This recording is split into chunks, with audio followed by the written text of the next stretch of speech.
women have access to our masculine in the same way that men have access to their feminine. And there are many archetypal, historical examples of mother divine energy. So maybe you could speak to that a little bit about these long-standing examples that we have in our culture. Different cultures express them different ways. Some examples that come to mind for you, I'm sure. Well, gosh, if you look back historically at ancient cultures and societies, Mother Divine was utterly revered. Throughout Egypt, Greece, throughout the East, there was different archetypes, all the many faces of Mother Divine and how she expresses, and usually unique to the culture.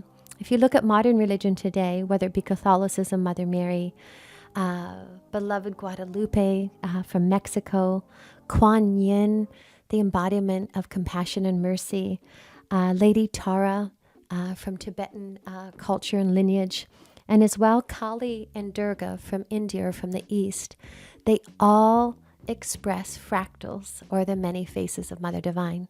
Yes, that's right. I love the different archetypes. And you and Tony teach this in your Platinum seminar, even the different archetypes of woman. We were speaking with a friend of ours the other day who was talking about the 4 mothers in Judaism: Sarah, Rebecca, Rachel, and Leah. I personally grew up in a household steeped in the Catholic faith. My father went to an elementary school. He grew up in New York City. He went to an elementary school in Queens called Our Lady of Perpetual Help, which is just a notion I really love as one way to refer to the Blessed Mother. There's one way to refer to the Blessed Mother as the Untier of Knots. Yes. Or Our Lady of Golden Happiness. And all these different are, Queen of Peace, Comforter to the Afflicted. These ideas. And to me, when I think about what being a mother, what tapping into feminine energy means, that is the essence of what I strive for. And in times when I feel out of balance, that's what I hope to get back to, is these core essentials, like untying knots, like golden happiness, like comforting the afflicted.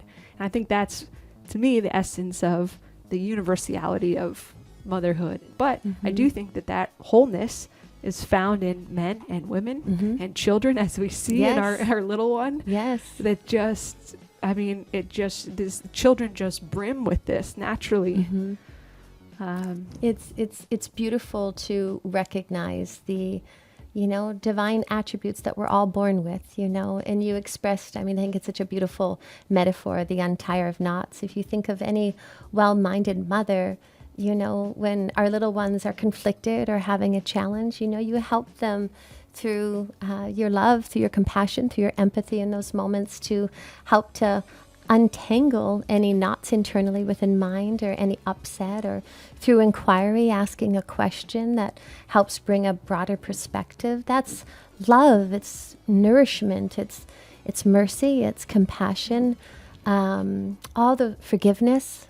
Once again, it's like, if your child has a behavior that is less ideal, there's such a vastness of acceptance and a vastness of forgiveness, because it's our nature when we are in our essence to express that. It's our nature to offer that. Love is just extending, through us when we are in our true nature and in our true essence.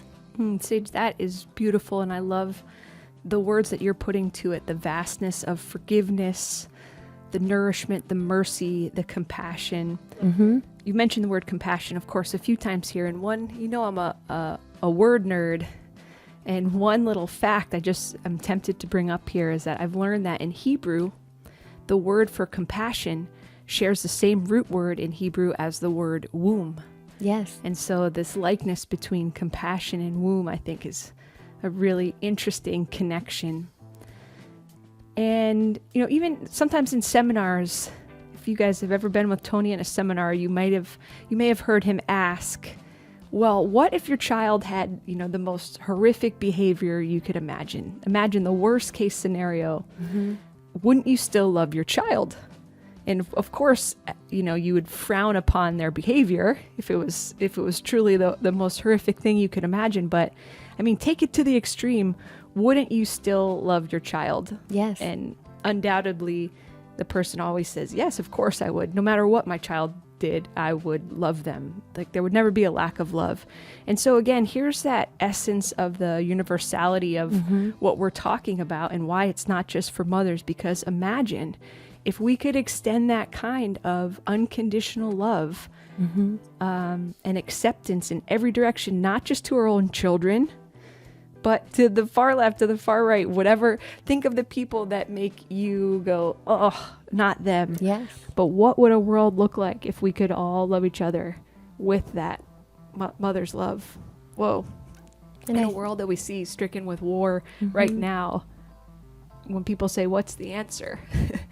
I think there's a hint of it somewhere in what we're talking about right now.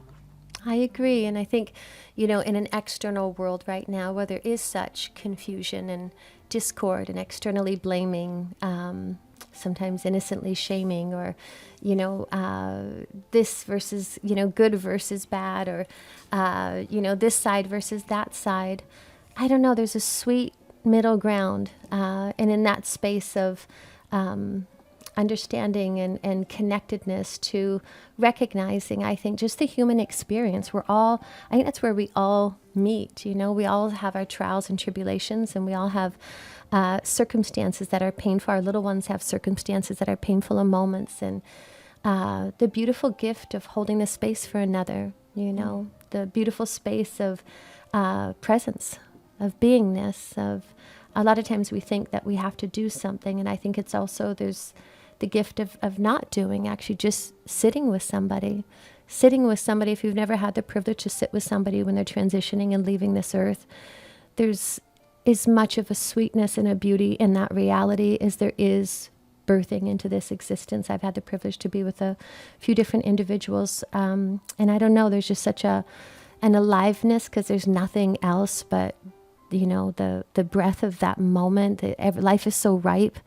There's such a beauty, and I think that's, once again, those mother energies. She renews, she restores, she offers, she gives of herself, and adapting and tuning to the circumstance. I think, once again, it's like any great mother walks in and, you're feeling and you're tuning to the room or to your family and seeing what's needed or not needed. I think that's the gift of our awareness and practice, as offering both the gift of mother and father energies, both, because they both have a place. We just happen to be speaking of of the mother principle. Yes. Right. And you hit there